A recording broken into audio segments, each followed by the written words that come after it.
I was convinced we'd stay together forever, Kai and I against the world. No matter what, he said one night, his voice low and serious, I'll always be with you. I promise. But promises don't always hold. Kai and I met when he was 7 and I was just 4. It was in a rundown, outdated orphanage, the kind with peeling wallpaper, faded curtains, and floors that creaked with every step. Life there was harsh, full of strict rules and long days with little comfort, but Kai was my safe haven. As far back as I can remember, he was always there. My shadow, my protector, my best friend. Kai had a quiet strength even at that young age.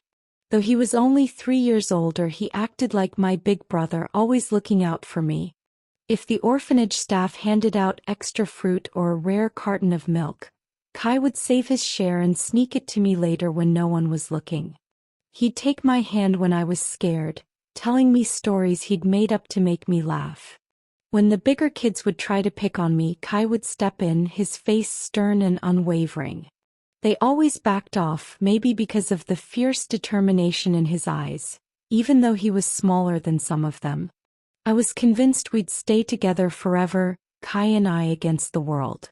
We had a secret spot, a tiny, overgrown garden behind the orphanage, hidden behind a crumbling stone wall. We'd sneak out there when the other kids were asleep, watching the stars and making promises about our future. No matter what, he said one night, his voice low and serious, I'll always be with you. I promise. But promises don't always hold. On my 10th birthday, everything changed. Kai vanished without a word. I'd woken up expecting to find him waiting with some silly surprise, but he was gone. The rumors spread quickly. He'd been adopted by a wealthy foreign family. A part of me was happy for him if it meant a better life, but mostly I felt betrayed, abandoned. How could he just leave after everything we'd shared? Days turned to weeks and then years, but I never truly stopped waiting for him to come back. 11 years later, on my 21st birthday, I was out with friends at a bar, celebrating the milestone. The night was a blur of laughter, drinks, and the kind of joy that makes you feel invincible, even if just for a while. We danced, toasted, and sang until the bar closed, and I felt a warmth in my chest, a fragile sense of happiness. It was late, but I decided to walk home. My apartment was only a few blocks away, and the cool night air felt good against my flushed cheeks. My friends had offered to walk with me, but I assured them I'd be fine. I wanted a moment to myself, a little space to soak in the night. But halfway home, a prickle of unease crawled up my spine. I couldn't shake the feeling that someone was watching me, following me. My footsteps quickened, echoing against the empty streets, and when I dared a glance over my shoulder, I caught a shadow slipping into the darkness.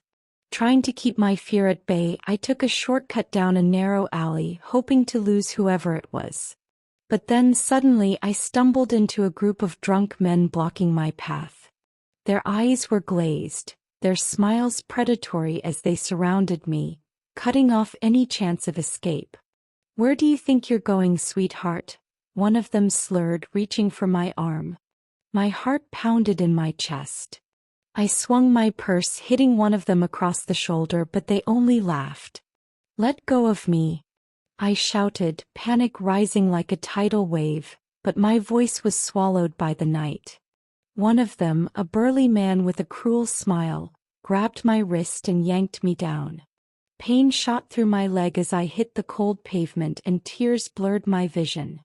I lay there, helpless as they closed in, mocking my attempts to fight back. I screamed for help, a desperate cry that felt hopeless in the empty alley. Then the streetlights flickered, once, twice, and went out, plunging us into darkness. A gust of wind rushed down the alley, and I heard the men curse, disoriented. Suddenly, a shadow moved faster than my eyes could follow, and there was a blur of motion, a series of sharp thuds and pained grunts. Within seconds, the air was still and the men lay crumpled on the ground, groaning. I looked up, breathless, as the figure who had saved me stepped into the dim light. He moved with an unnatural grace, his eyes glowing faintly in the dark. My heart stuttered in my chest as he knelt beside me, his hand extending to help me up. "Are you okay?" he asked, his voice calm and gentle, a stark contrast to the violence that had just unfolded. I took his hand, the coolness of his skin sending a shiver down my spine. My heart pounded, confusion and familiarity battling within me. His face, sharp features, dark hair, stirred memories I had buried long ago. I knew him. I knew those eyes, even if they seemed different, more intense, almost inhuman. "Kai," I whispered, my voice barely audible. I half expected him to deny it, to tell me I was wrong, but he only nodded, his expression soft and almost sad. "It's me," he said quietly, his voice carrying a heaviness that made my chest tighten. "I'm sorry I left, but I'm here now." I wanted to scream, to cry, to throw my arms around him and demand answers.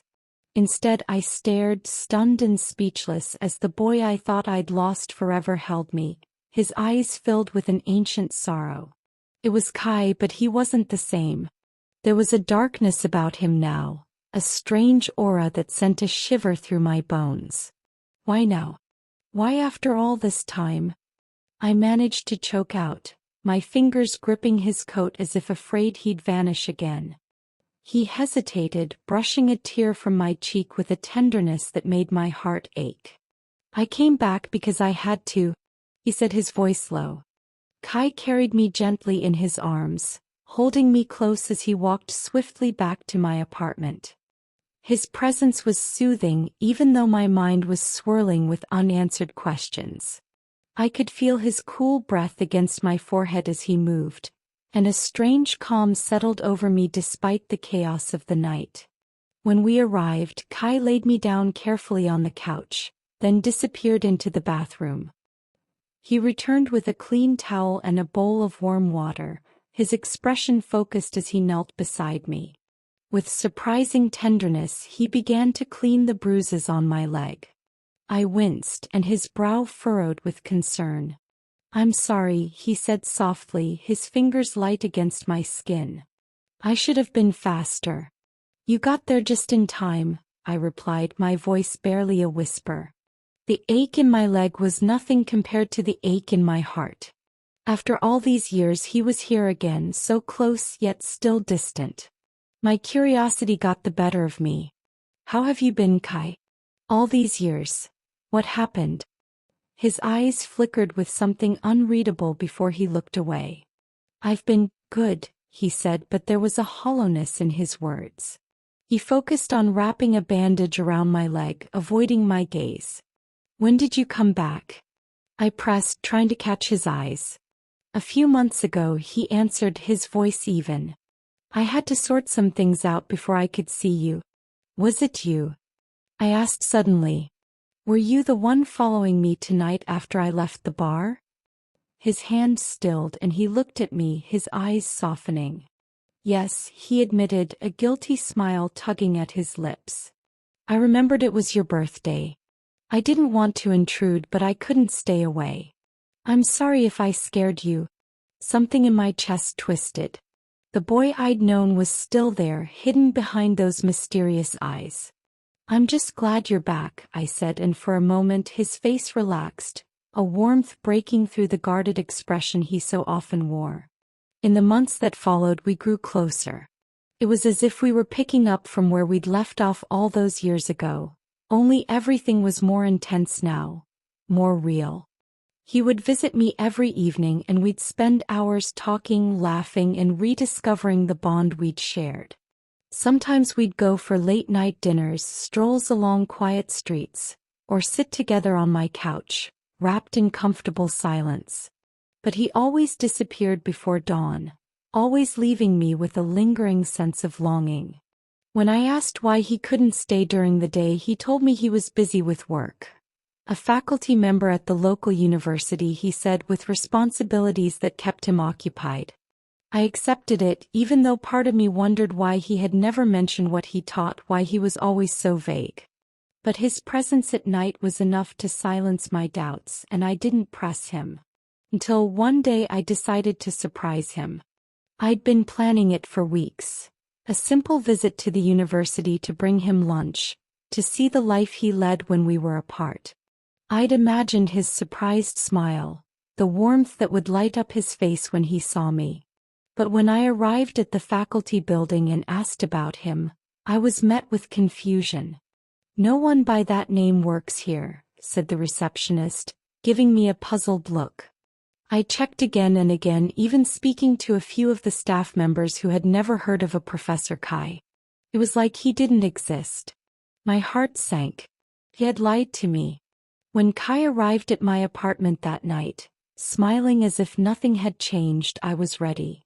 "Why did you lie to me?" I demanded, my voice shaking with a mix of betrayal and anger. His face fell, confusion flashing in his eyes. "There is no Kai at the university. You've been lying to me this whole time."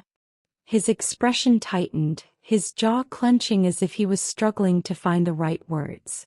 "It's not what you think," he began, but I cut him off, my frustration boiling over. "Then what is it?" I snapped. "What are you hiding? Who are you really?" For a long moment he said nothing, his eyes locked onto mine, and the weight of his silence felt suffocating. Then, with a look of deep sorrow, he turned and left without another word. The door closed behind him with a finality that made my chest ache. Days turned into weeks and I tried to move on, but my nights felt empty without him. I replayed every moment we'd spent together, every conversation, every smile, wondering how much of it had been real and how much a lie. Then one night he came back. I heard the soft knock on my door and opened it to find Kai standing there, his face pale and his eyes dark with emotion. Before I could speak, he stepped inside, his hands trembling as he reached for me. "I tried to stay away," he said, his voice raw with emotion. "I thought it would be better for you if I did. But I can't. I can't leave you again, no matter how dangerous it is for me to stay."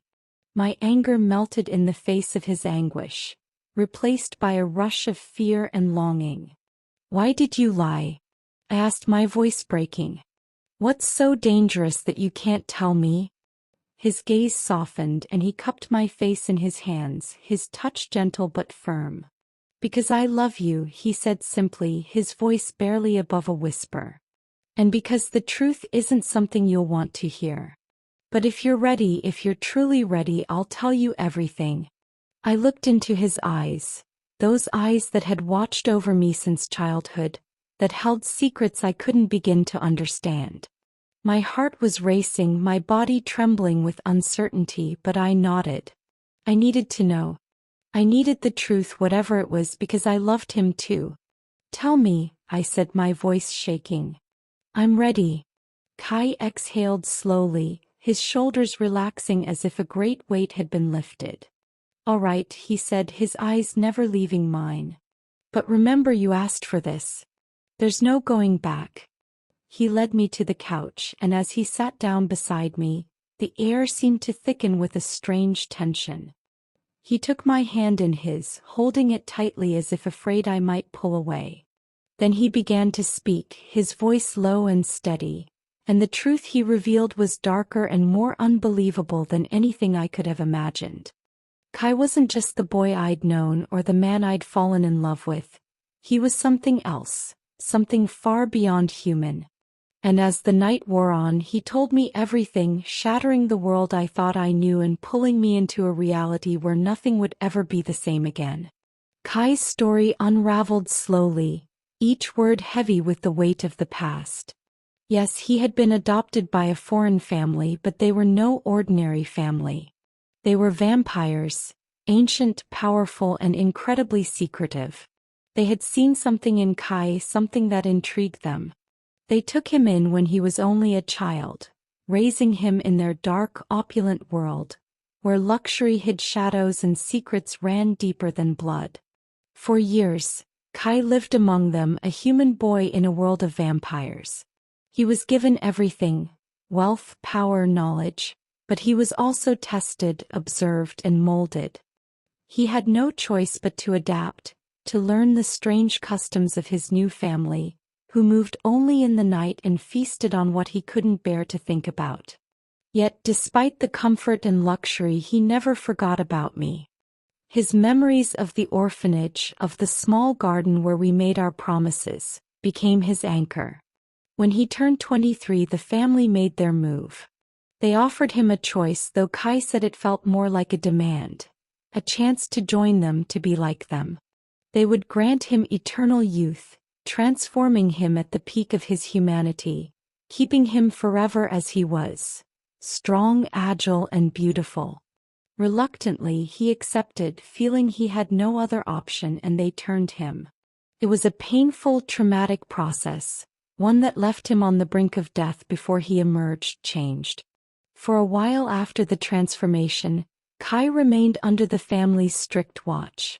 They made sure he could control the thirst, that he understood the immense power coursing through him, and that he would obey the rules of their world.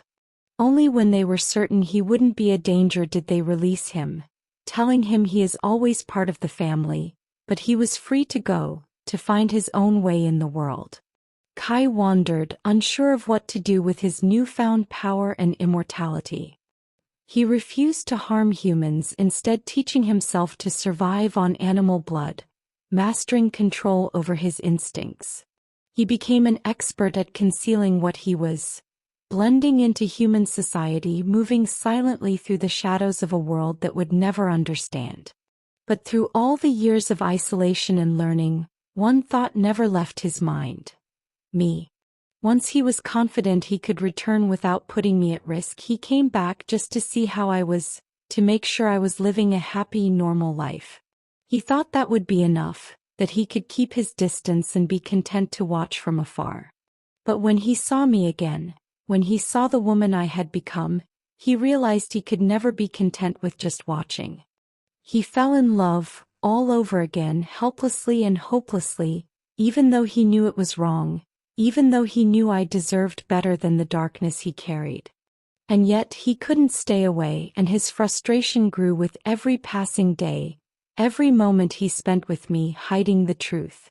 He was torn between wanting to be with me forever and the fear that I would never accept what he had become. When he finally confessed, his voice was raw with emotion, his eyes bright with unshed tears. "I don't want to lose you again," he said, his hands shaking as he held mine. "But I understand if you can't accept what I am. If you can't, I'll go and I'll never come back. But if you can, if you'll have me, I want to stay. I want to be with you for as long as you live, no matter how long that is." His vulnerability shattered any lingering doubt. I could see the boy I had loved so fiercely as a child, the one who had protected me in that grim orphanage and saved me all those years later. He had always been mine, and now I knew I was his. I smiled, my heart swelling with a love that had spanned years of distance and secrets. "Thank you for telling me the truth," I said, squeezing his hand. "And yes, Kai, ever since I was a little girl, I never wanted us to be apart. I still don't." Relief washed over his face, and he pulled me into his arms, holding me close as if afraid I might slip away. It felt like coming home, like everything that had happened between us had led to this moment. The uncertainty and pain melted away, leaving only the warmth of his embrace and the promise of what we could have together. In a small town, a young couple moved in at night. They seemed to have strange habits, the way we avoided daylight and seemed to thrive in the shadows. Yes, when I turned 22, after nearly a year of discussing it, I made the decision. I asked Kai to turn me, to make me like him. At first, he resisted, terrified of what it would mean, of the darkness it might bring into my life. But I was certain this was what I wanted. I didn't want to live without him, to watch him stay young and beautiful while I grew old. I wanted to be with him not just for the rest of my mortal life, but forever. On a clear, moonlit night in the garden of our new home, he finally agreed. His eyes were filled with a mix of love, sorrow, and hope as he leaned in to give me what I had asked for: the eternity that lay between us. The transformation was a blur of pain and ecstasy, but Kai was there holding me, whispering words of comfort as I was reborn. From that day on we were truly inseparable, our bond stronger than ever. We moved from town to town, never staying in one place for more than a decade, creating new lives each time, hiding in plain sight. We watched the world change, adapting with it, and found joy in the little things. Quiet dinners in candlelit rooms, dancing under the stars, and the secret glances we shared that spoke of an eternity of love.